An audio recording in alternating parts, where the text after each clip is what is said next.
त्यातले आम्ही काही लोक बाहेर निघाले, पण काही लोकांना अंदाज आला नाही पाण्याचा. 13 लोक गुंतले होते, तर 13 लोक आता एवढ्यात बाहेर काढलेले आहेत. आणि बाकीचे आता सध्या असं झालं की 8 दिवसामध्ये कंटिन्यू तिसऱ्या वेळेस नदीने संपर्क तोडून नदीच्या बाहेर पाणी पडलं, पात्राच्या बाहेर पाणी पडलं.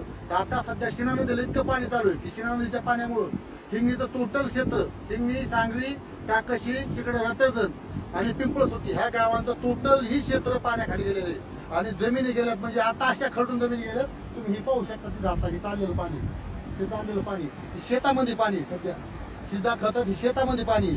आणि घरं म्हणले त्या काही दुनिया घर दाखवते, त्या खाली घर आहे तिथले लोक रिक्षा केले, तिथून 1 किलोमीटर रिक्षा करून आता सध्या लोक काढलेले आहेत. 13 लोक काढलेत. आणि जर पाण्याची पाऊस आज चालू झाला, आज जर राहिला पाणी, तर शेतकऱ्याची गुरं किती जातील आणि काय किती जातील, त्यामुळे तर सगळं बाहेर काढलं हे शेतकऱ्याचे शक्य नसतं.